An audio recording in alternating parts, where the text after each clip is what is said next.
Have you ever wondered why is the world like the way it is? Like, why is the Earth in the perfect position for liquid water to exist on its surface? Why haven't we had a massive asteroid collision like the one that wiped out the dinosaurs? Why are humans on top of the food chain on Earth? And why haven't we met xenophobic aliens with mass weapons of destruction? All these things seem so perfect for humans to exist and thrive. And the more you think about it, the more it starts to feel intentional, like someone or somebody just set up things perfectly for humans to thrive on Earth. Maybe that's just the way how things are, or maybe we are living in a simulation. The answer is more complex than you might imagine. Follow me as we take a deep dive into our own existence, and at the end, I will give you the cold, hard truth. The idea that what we actually experience around us isn't real, but instead some kind of computer simulation is what we call the simulation hypothesis. Just think about it. We already have the technology to create lifelike simulations in video games. What if a civilization more advanced than us had enough computing power to simulate our entire reality? And the crazy part is that you do not need a lot of computing power to actually do it. Just like a video game only renders the scene you're looking at, a simulation of our world would only need enough computing power to render what's right in front of us, what we can see, hear, and experience. Everything outside of our immediate perception, well, it might as well not even exist. And such, the simulation does not render it, saving a lot of computing power. Circling back to the question at the start of this video, the reason that we haven't met hostile aliens or have faced a cataclysmic asteroid collision in human history is simply that the simulation is just not programmed for that. Nick Bostrom, who proposed the simulation hypothesis, takes it a step further. He argues if it is indeed possible to create lifelike simulations, then it's statistically more likely that we are living inside one, rather than being the original biological beings who created it. This statement has gained even more weight with the rapid rise of AI, as we now have AI models which can create smaller versions of itself. The most advanced versions of today's AI chatbots can make smaller but similar versions of themselves. And as our computing power grows, we are approaching a point where simulating conscious beings like humans might not be science fiction anymore. It might actually be possible. And the deeper you dive into why things are the way they are, the more one begins to think that we are indeed living in a simulation. Just consider the Planck's constant, for example. The Planck's constant is a fundamental constant value which connects the energy of a particle to its frequency. Were its value just 0.1% different, then there would be no stable atoms in the universe, and the universe as a whole would be very different or might just not exist. It's like someone just set this number perfectly so that the universe around us might function. And when you combine this with the fact that future civilizations will have far more computing power, it becomes easier to imagine them running entire simulations, each with finely tuned values like the Planck's constant, just as in their own universe, and to be the original biological creators of this chain of simulations is a very slim chance, as proposed by the simulation hypothesis. But if we are indeed living in a simulation, then is there no way to break the program or to maybe stretch the limits? Well, let's consider the speed of light. We all know that the speed of light is a constant value, and nothing in this universe can go faster. But why? Well, what if the speed of light is not actually the speed of light, but rather just the speed at which the simulation runs?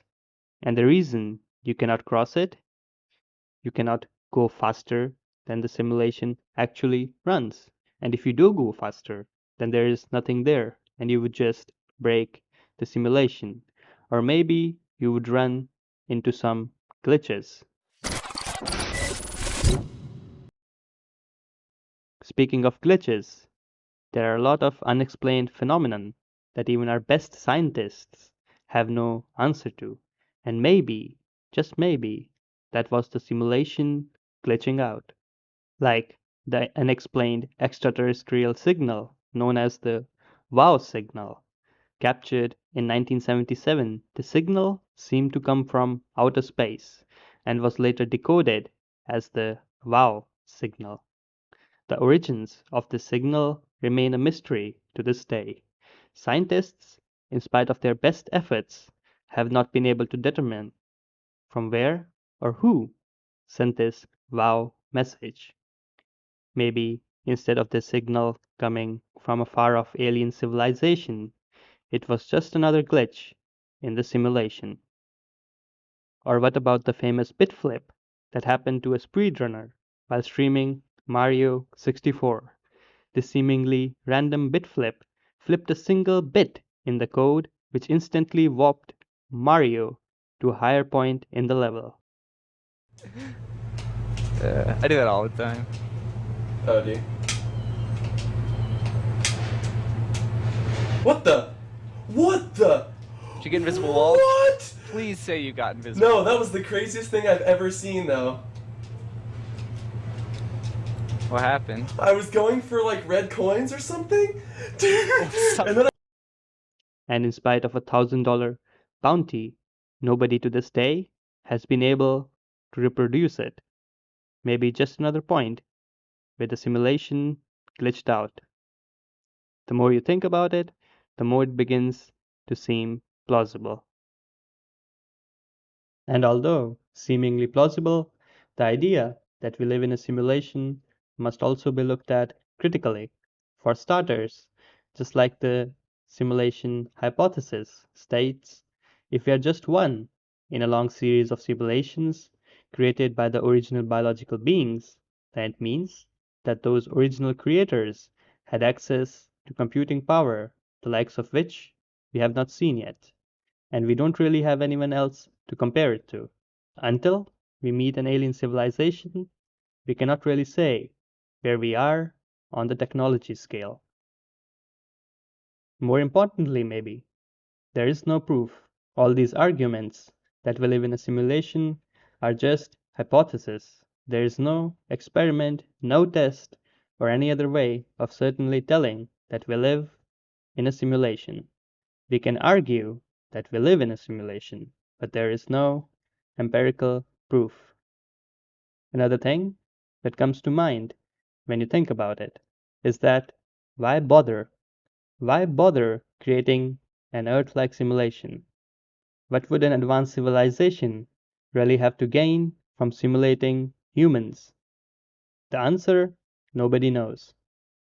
We can only guess that it's maybe future humans who are maybe trying to simulate evolution, and even that seems very far fetched.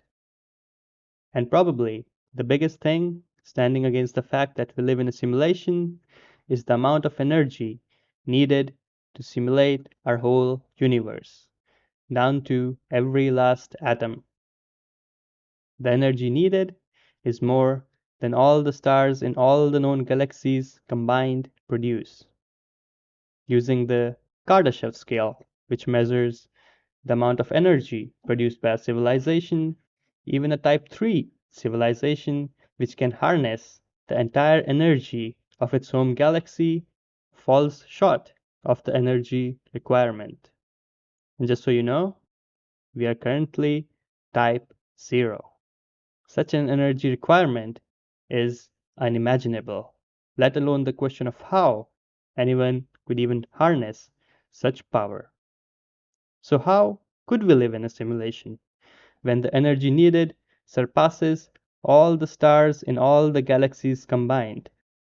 Well, let me give you the cold, hard truth. And the truth is, well, in the end, it doesn't even matter.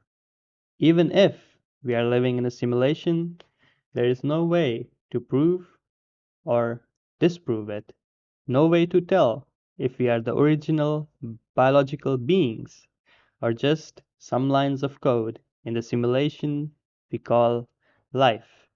Our thoughts, our choices, what we call free will, could be just algorithms, lines of code playing out. But since we have no way of knowing, the simulation hypothesis can't be tested, can't be proved right, can't be falsified.